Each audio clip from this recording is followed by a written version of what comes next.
Hey, juniors. So, here is your lesson for Monday. We are going to read chapter 7, entitled Carthage. Make sure you guys can see this. Entitled Carthage. Now, I know a lot of you guys don't want or care to have me read it to you, but some of you like it. So, here's what I'm going to do. I'm going to read chapter 7 real quick, and then I'm going to load it to YouTube so you guys can watch it and read it. So for Monday, 3/16, the only thing you have to do is read chapter 7. Also, I was going to talk to you guys about SAT. I'm going to find out if they're postponing it, what they're doing with the SAT. They might postpone it until next year. I have no idea. But I'll keep you updated on that. Until then, we're going to focus on Into the Wild. So here we go. There were some books. One was Pilgrim's Progress, about a man that left his family. It didn't say why. I read considerable in it now and then. The statements were interesting, but tough. Mark Twain, The Adventures of Huckleberry Finn. It is true that many creative people fail to make mature personal relationships, and some are extremely isolated. It is also true that in some instances, trauma in the shape of early separation or bereavement has steered the potentially creative person toward developing aspects of his personality which he can find fulfillment in comparative isolation. But this does not mean that solitary creative pursuits are in themselves pathological.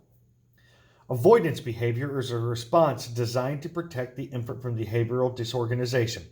If we transfer this concept to the adult life, we can see that an avoidant infant might very well develop into a person whose principal need was to find some kind of meaning and order in life, which was not entirely or chiefly dependent upon interpersonal relationships. Anthony Storr, Solitude, A Return to the Self. The big John Deere 8020 sits silently in the canted evening light, a long way from anywhere, surrounded by half-mowed fields in the South Dakota Milo. Wayne Westerberg's muddy sneakers protrude from the maw of the combine, as if the machine was in the process of swallowing whole, an overgrown giant metal reptile digesting its prey. "Hand me that GD wrench, will you?" An angry, muffled voice demands from deep within the machine's innards. "Are you guys too busy standing around with your goddamn hands in your pockets to be of any use?" The combine was broken down for the third time in as many days, and Westerberg is frantically trying to replace a hard-to-reach bushing before nightfall. An hour later, he emerges smeared with grease and chaff, but successful. "Sorry about snapping like that," Westerberg apologizes. "We've been working too many 18-hour days. I guess I'm getting a little snarly at being this late in the season and all, and us being short-handed besides. We was counting on Alex being back to work by now. 50 days have gone by since McCandless's body was discovered in Alaska on the Stampede Trail. 7 months earlier, on a frosty March afternoon, McCandless had ambled into the office at the Carthage grain elevator and announced that he was ready to go to work. There we were, ringing up the morning's tickets, and in walks Alex with a big old backpack slung over his shoulder. He told Westerberg he planned on staying until April 15th, just long enough to put together a grub stake. He needed to buy a pile of new gear, he explained, because he was going to Alaska. McCandless promised to come back to South Dakota in time to help with the autumn harvest, but he wanted to be in Fairbanks by the end of April in order to squeeze in as much time as possible up north before his return. During those 4 weeks in Carthage, McCandless worked hard, doing dirty, tedious jobs that nobody else wanted to tackle, mucking out warehouses, exterminating vermin, painting, scything weeds. At one point, to reward McCandless with a task that involved slightly more skill, Westerberg attempted to teach him to operate a front end loader. Alex hadn't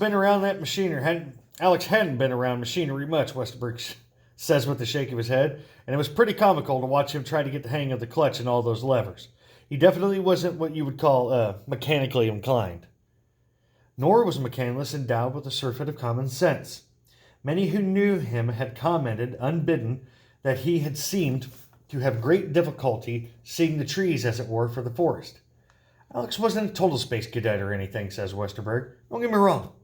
But there were gaps in his thinking. I remember once I went over to his house, walked into the kitchen, and noticed this god-awful stink. I mean, it smelled nasty in there. I opened the microwave, and the bottom of it was filled with rancid grease. Alex had been using it to cook a chicken, and it never occurred to him that the grease had to be drained somewhere. It wasn't that he was too lazy to clean it up. Alex always kept things real neat and orderly. was just that he hadn't noticed the grease. Soon after McCandless returned to Carthage that spring, Westerberg introduced him to his longtime on-again, off-again girlfriend, Gail Bora, a petite, sad-eyed woman and as slight as a heron, with delicate features and long blonde hair. 35 years old, divorced, a mother of 2 teenage children, she quickly became close to McCandless. He was kind of shy at first, says Bora. He acted like it was hard for him to be around people. I just figured that it was because he had spent so much time by himself. I had Alex over to the house for supper just about every night. He was a big eater, never left any food on his plate. Never. He was a good cook, too. Sometimes he'd have me and Wayne over, or he'd have me over to Wayne's place and fix supper for everybody. Cooked a lot of rice. You'd think he'd got tired of it, but he never did. Said he could live a month on nothing but 25 pounds of rice. Alex talked a lot when we got together. Serious stuff. Like he was bearing his soul, kind of. He said he could tell me things that he couldn't tell others. You could see something was gnawing at him, and it was pretty obvious he didn't get along with his family, but he never said much about any of them except for Corrine, his little sister. He said they were pretty close, said she was beautiful, and that when she walked down the streets, guys would turn their heads and stare. Westerberg, for his part, didn't concern himself with McCandless's problems. Whatever reason he had for being pissed off, I figured it must have been a good one. And now that he's dead, though, I don't know anymore. If Alex was here right now, I'd be tempted to chew him out good. What the hell were you thinking not speaking to your family for all that time, treating them like dirt? One of the kids that works for me, he don't even have any parents. But you don't hear him complaining. Whatever the deal was with Alex's family, I guarantee you I've seen a lot worse. Knowing Alex, I think he must have gotten just stuck on something that happened between him and his dad, and he couldn't leave it be. Westerberg's latter conjecture, as it turned out, was a fairly astute analysis of the relationship between Chris and Walt McCandless. Both father and son were stubborn and high-strung. Given Walt's need to exert control over Chris's extravagantly independent nature, polarization was inevitable. Chris submitted to Walt's authority through high school and college to a surprising degree. But the boy raged inwardly all the while.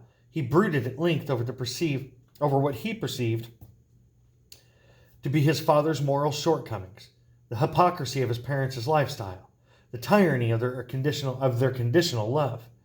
Eventually, Chris rebelled, and when he finally did, it was with characteristic moderation.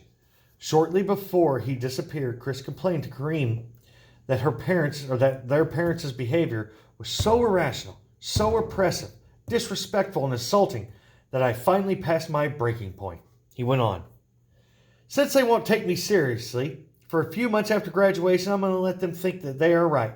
And I'm going to let them think that I'm coming around to see their side of things, and that our relationship is stabilizing. And then, once the time is right, with one abrupt, swift action, I'm going to completely knock them out of my life. I'm going to divorce them as my parents once.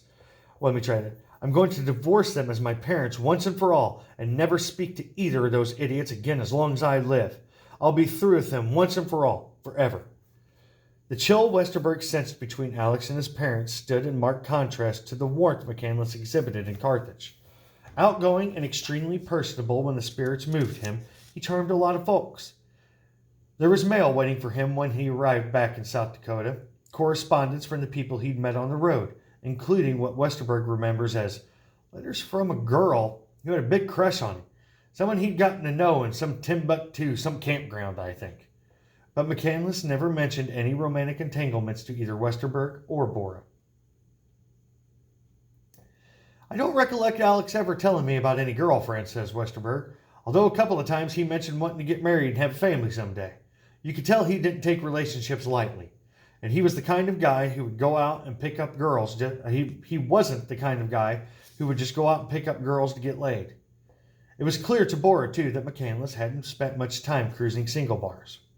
One night, a bunch of us went out to the bar over in Madison, says Bora, and it was hard to get him out on the dance floor. But once he was out there, he couldn't sit down. We had a blast. After Alex died and all, Corrine told me that as far as she knew, I was one of the only girls he had ever went dancing with. In high school, McCandless had enjoyed a close rapport with 2 or 3 members of the opposite sex, and Corrine recalls one instance when he got drunk and tried to bring a girl up to his bedroom in the middle of the night. They made so much noise stumbling up the stairs that Billy was awakened and sent the girl home. But there is still little evidence that he was sexually active as a teenager, and even less to suggest that he had slept with any women after graduating from high school. Nor, for that matter, is there any evidence that he was ever sexually intimate with a man. It seems that McCandless was drawn to a woman but remained largely and entirely celibate, as chaste as a monk. Celibate means he was a virgin. Chastity and moral purity were qualities McCandless mulled over long and often. Indeed, one of the books found in the bus with his remains was a collection of stories that included Tolstoy's The Kreutzer Sonata, in which a nobleman turned aesthetic denounces demands of the flesh. Several such passages are starred and highlighted in the dog-eared text. The margins filled with cryptic notes printed in McCandless's distinct hand, and in the chapter on higher laws in the Thoreau's Walden, a copy of which was also discovered in the bus, McCandless circled, "Chastity is the flowering of man, and what are called genius, heroism, holiness, and the like are but various fruits which succeed it. We Americans are titillated by sex, obsessed with it, horrified by it. When an apparently healthy person, especially a healthy young man, elects to forego the enticements of the flesh, it shocks us and we leer. Suspicions are aroused. McCandless' apparent sexual innocence, however, is a corollary of personality type that our culture purports to admire, at least in the case of its more famous adherents. His ambivalence towards sex echoes that of the celebrated, sex echoes that of celebrated others who embraced wilderness and single-minded passion. Thoreau, who was a lifelong virgin, and naturalist John Muir, prominently, to say nothing of the countless lesser-known pilgrims, seekers, misfits, and adventurers. Like not of a few, those who, seduced by the wild, McCandless seemed to have been driven by a variety of lusts that supplanted sexual desire. His yearning, in a sense, was too powerful to be quenched by human contact. McCandless may have been tempted by the secure offered by women, but it paled beside the prospect of the rough congress with nature, with the cosmos itself, and thus he was drawn north to Alaska. So basically, what Krakauer is saying right here was there are certain people that do have this lust, but their lust is for nature and for adventure rather than sexual conquest. And that's what McCandless felt. McCandless assured both Westerberg and Bora that when his northern sojourn was over, he would return to South Dakota, at least for the fall. After that, it would depend. I got the impression that this Alaska escapade was going to be his last big adventure, Westerberg offers, that he wanted to settle down. He said he was going to write a book about his travels. He liked Carthage. With his education, nobody thought that he was going to work at a grain elevator the rest of his life, but he definitely intended to come back here for a while, help us out at the elevator, figure out what he was going to do next. That spring, however, McCandless' sights were fixed unflinchingly on Alaska. He talked about the trip at every opportunity. He sought out experienced hunters around town and asked them for tips about stalking game, dressing animals, and curing meat. Bora drove him to the nearby Kmart in Mitchell to shop for the last pieces of gear. By mid-April, Westerberg was both short-handed and very busy, and he asked McCandless to postpone his departure and work a week or two longer. McCandless wouldn't even consider it. Once Alex made up his mind about something, there was no changing it. I even offered him to buy him a plane ticket to Fairbanks, which would let him work an extra 10 days and still get to Alaska by the end of April. But he said, no, I want to hitch north. Flying would be cheating. It would wreck the whole trip. 2 nights before McCandless was scheduled to head north, Mary Westerberg, Wayne's mother, invited him to her house for dinner. My mom doesn't like a lot of my hired help, Westerberg says, and she wasn't real enthusiastic about meeting Alex either. But I kept bugging her, telling her, oh, you got to meet this kid. And so she finally had him over for supper. They hit it off immediately. The two of them talked nonstop for 5 hours. There was something fascinating about him, explains Mrs. Westerberg, seated at the polished walnut table where McCandless dined that night. Alex struck me as much older than 24. Everything I said, he demanded to know more about what I meant, about what I thought, this way or that. He was hungry to learn about things. Unlike most of us, he was the sort of person who insisted on living out his beliefs. We talked for hours about books. There aren't many people in Carthage who like to talk about books, and he went on and on about Mark Twain. Gosh, he was fun to visit with. I didn't want the night to end. I was greatly looking forward to seeing him again this fall, and I can't get him out of my mind. I keep picturing his face. He sat in the same chair you're sitting in now. Considering that I only spent a few hours in Alex's company, it amazes me how much I'm bothered by his death. On McCandless's final night in Carthage, he partied hard at the cabaret with Westerberg's crew. Jack Daniels flowed freely. And to everyone's surprise, Alex sat down at the piano, which he had never mentioned he knew how to play, and started pounding out honky-tonk country tunes, then ragtime, then Tony Bennett numbers. And he wasn't merely a drunk inflicting his delusions of talent on a captive audience. Alex, says Gail Bora, could really play. I mean, he was good. We were all blown away by it. On Monday morning, April 15th, everybody gathered at the elevator to see McCandless off. His pack was heavy. He had approximately $1,000 tucked in his boot. He left his journal and photo album with Westerberg for safekeeping and kept the leather belt he had made in the desert. And gave him the leather belt he had made in the desert. Alex used to sit at the bar in the cabaret and read that belt for hours on end, said Westerberg, like he was translating hieroglyphics for us. Each picture he carved into the leather had a story behind it. And when McCandless hugged Bora goodbye, she says, I noticed he was crying, and that frightened me. He wasn't planning on being gone all that long, and I figured he might have been crying unless he intended to take some big risks, and he knew he might not be coming back. And that's when I started having a bad feeling that we would never see Alex again.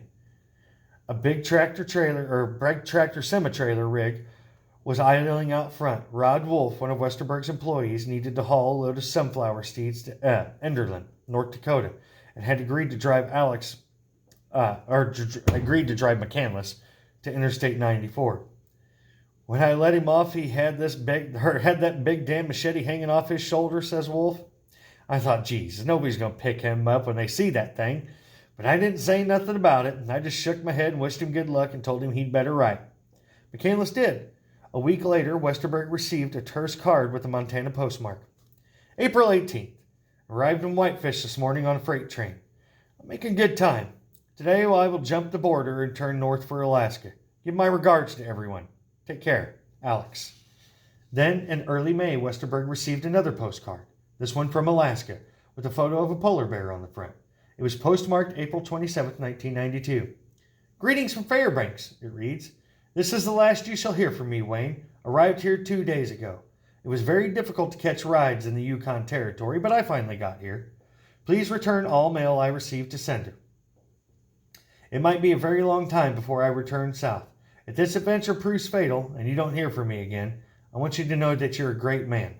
I now walk into the wild. Alex. On the same date, McCandless sent a card bearing a similar message to Jan Burris and Bob. Hey guys, this is the last communication you will receive from me. I now walk out to live amongst the wild. Take care. It was great knowing you. Alexander. And that's chapter 7. So, here's what I want you guys to do.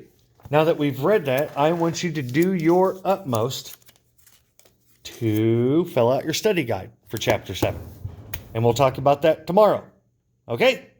Bye, guys.